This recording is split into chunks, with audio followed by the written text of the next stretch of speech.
اللہ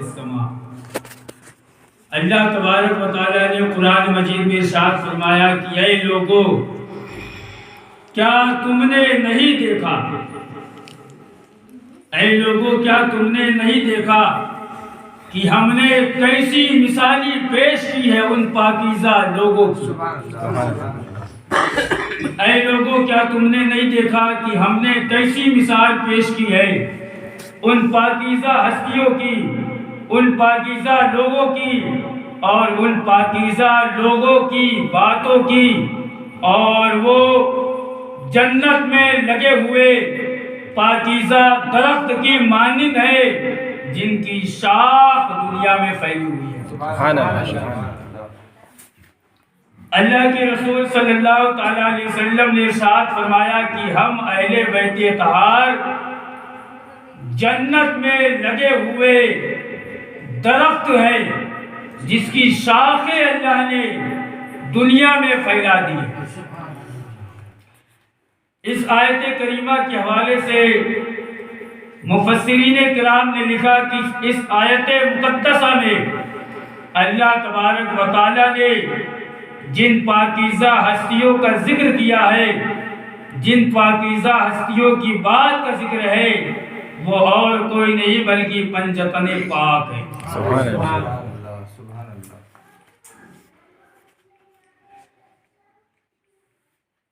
آقا نے ارشاد فرمایا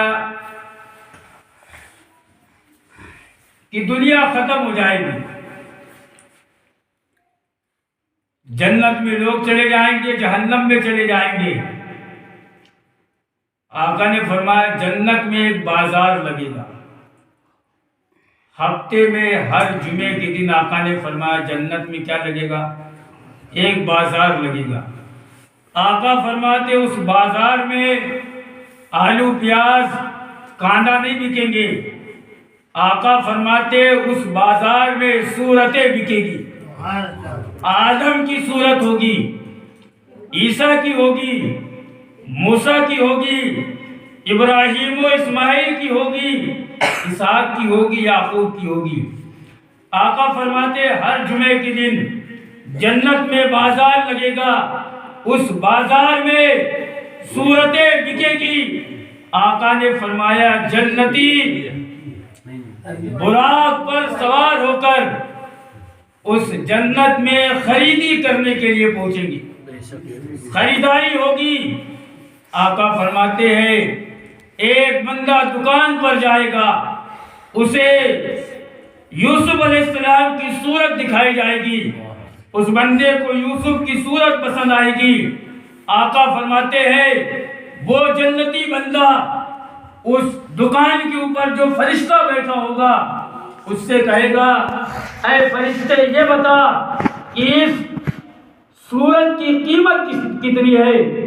فرشتہ عرض کرے گا تو اس کو لے لے۔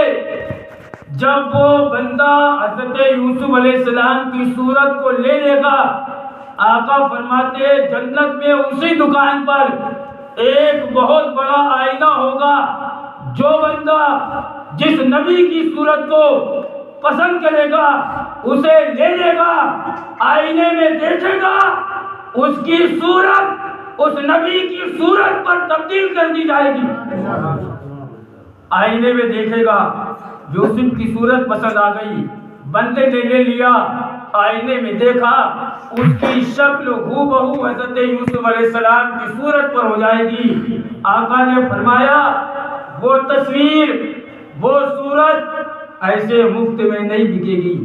فرشتہ کہے گا اس تصویر کی ایک قیمت ہے، اور قیمت یہ ہے کہ الصلاۃ والسلام علیکہ خمستی آل محمد۔ فرشتہ کہے گا اس تصویر کی قیمت یہ ہے کہ تو 3 مرتبہ محمد اور آل محمد کے اوپر درود پڑھ اور اس تصویر کو لے جا۔ جنت میں یہ بازار لگے گا جو آقا نے فرمایا، اس بازار میں جو بھی صورت بندے کو پسند آئے گی اس کی قیمت یہ ہوگی کہ وہ بندہ حضور اور حضور کے گھر والوں کی ذات پر درود و سلام پڑھے گا وہ تصویر کی اس کی قیمت ہے۔ بغداد شریف کی سرزمین پر ایک بندہ چوراہے پر کھڑے ہو کر آواز لگاتا ہے کہ اے لوگوں، کسی کے گھر میں اگر کوئی کام ہے تو مجھے مزدوری کے لیے رکھ لو۔ لوگ آتے اس بندے کو لے جاتے، کام بتاتے یہ کام ہے، شام تک اس کو فائنل کرنا ہے۔ وہ بندہ کام کرتا، جب شام کو فری ہوتا وہ اپنی مزدوری لیتا 2 درہم۔ 2 درہم مزدوری لے کر وہ بندہ دکان پر جاتا، 2 درہم کے لڈو خریدتا، بغداد کے بچوں کو اکٹھا کرتا اور وہ کہتا اے بچوں بولو علی حق، علی حق، علی حق کا نعرہ لگاؤ، میں تمہیں یہ لڈو کھانے کے لیے دوں گا۔ بچے لڈو لیتے، علی حق کا نعرہ لگاتے، بغداد کی گلیوں سے جب بچوں کا یہ قافلہ گزرتا علی حق کا نعرہ لگاتے ہوئے، بادشاہ کو پتہ چل گیا کہ بغداد شریف کی سرزمین پر علی حق کے نام کا نعرہ لگایا جا رہا ہے۔ بادشاہ نے اعلان کیا اے لوگوں، کوئی بھی اس بندے کو مزدوری پر نہیں بلائے گا۔ چوراہے پر کھڑا ہے، مزدوروں کی لائن میں لگا ہے، لیکن مزدوری نہیں مل رہی ہے۔ شام کو دکان پر پہنچا، دکان والے سے کہا آج میرے پاس درہم و دینار نہیں ہے، ایسا کر تو مجھے لڈو دے دے، میں تیرے پیسے کل تجھے دے دوں گا۔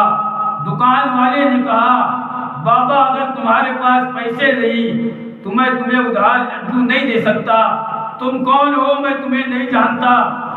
وہ بندہ بچوں کے پاس آیا، اس نے کہا بیٹا آج میرے پاس لڈو نہیں ہے، لیکن ایسا کرو تم آج بغیر لڈو کے علی حق کا نعرہ لگاؤ۔ بچوں نے کہا بابا لڈو نہیں تو علی کا نام بھی نہیں، لڈو ملیں گے تو علی حق کے نام کا نعرہ لگے گا۔ وہ بندہ دریائے دجلہ کے کنارے گیا، عرض کرنے لگا مولا کل تک جب میرے پاس درہم و دینار تھے میں لڈو خریدتا تھا، بچوں کو دیتا تھا، بچے علی حق کا نعرہ لگاتے تھے، لیکن آج میرے پاس درہم و دینار نہیں ہے، مولا میں کیا کروں؟ رب نے فرمایا اے میرے بندے گھبرانے کی ضرورت نہیں ہے، گھبرانے کی ضرورت نہیں ہے۔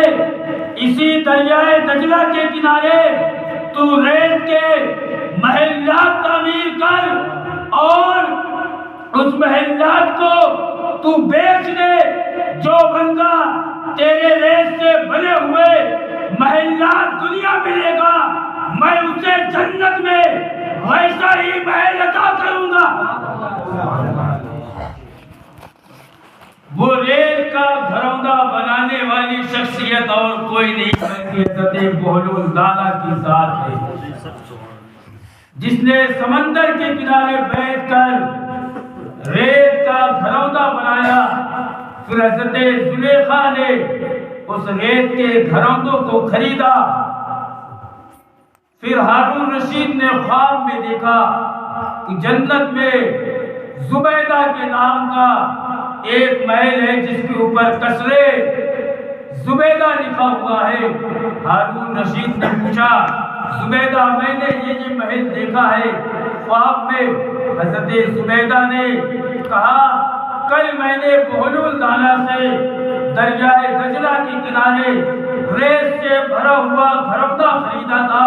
بہلول دانا نے مجھ سے کہا تھا کہ میں جنت کا محل بیچ رہا ہوں، وہ محل جو زمین پر بہلول دانا نے دیا ریت کی صورت میں، لیکن اللہ نے وہ محل زبیدہ کے لیے جنت میں تعمیر کر دیا۔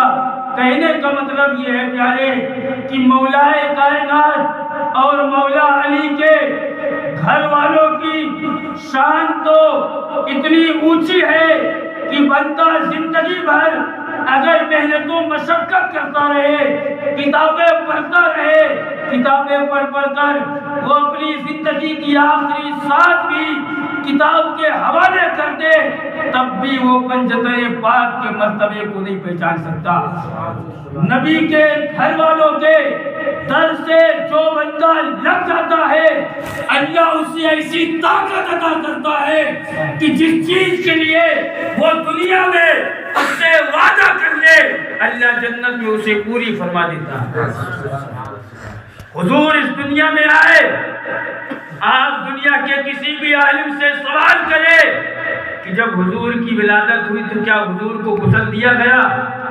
نہیں، حضور کو غسل نہیں دیا گیا۔ آنکھوں میں سرما لگا ہوا تھا، آقا تشریف لائے، بالوں میں تیل لگا ہوا تھا، معطرون، حضور کے جسم سے خوشبو آ رہی تھی، گویا اللہ نے حضور کو پیدا کیا، بتا دیا کہ میں نے اپنے محبوب کو دنیا میں بھیجا ہے، جس کے صدقے میں نے یہ ساری کائنات بنائی۔ میرے نبی کو غسل کی ضرورت نہیں، میں نے اپنے نبی کو ہر لحاظ سے بے مثل و بے مثال بنایا ہے۔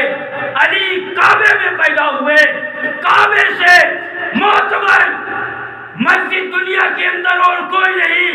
اللہ نے علی کو کعبے میں پیدا کر کے ساری امت کے لیے یہ سبق دے دیا کہ اے لوگوں دیکھو، علی پاک ہے، جبھی تو پاک گھر میں پیدا ہو رہا ہے۔ علی پاک نہ ہوتے تو کعبے میں علی کی ولادت نہ ہوتی۔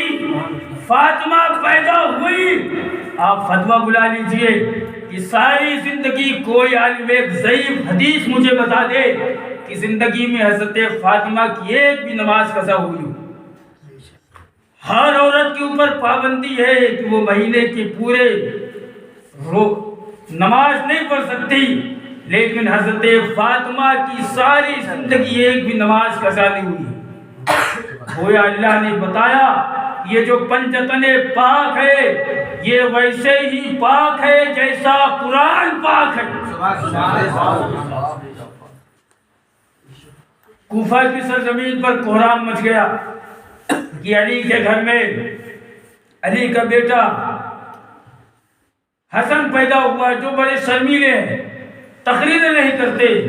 مولا کائنات کو علم ہوا، مولا علی نے فرمایا بیٹا حسن، کوفہ کی جامع مسجد میں تمہیں خطاب کرنا ہے۔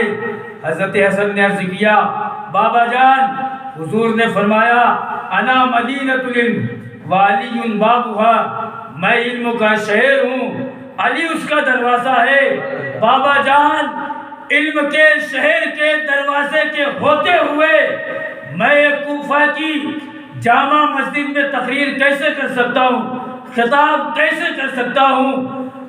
مولا کائنات نے فرمایا بیٹا، بچپن میں جو نانا جان نے تمہیں اپنی زبان چسائی تھی، اس لعاب کا اثر مجھے دیکھنا ہے کہ حضور کے لعاب کا اثر کتنا ہے۔ اور کوفہ کے لوگوں کی نگاہوں نے دیکھا کہ جب امام حسن کوفہ کی جامع مسجد کے منبر پر کھڑے ہوئے، حضرت امام حسن نے فرمایا اے لوگوں سنو، اس دنیا میں صرف 3 ہی مجید ہے، ایک قرآن مجید ہے، دوسرا عرش مجید ہے، تیسرا نبی کا خاندان مجید ہے۔ سبحان اللہ، سبحان اللہ۔ اس کائنات میں مجید صرف 3 ہے، عرش مجید ہے، قرآن مجید ہے اور نبی کا خاندان مجید ہے۔ اس کے علاوہ کائنات میں کوئی چوتھا مجید نہیں ہے۔ درود پاک پڑھیے، اللہم صلی علی محمد۔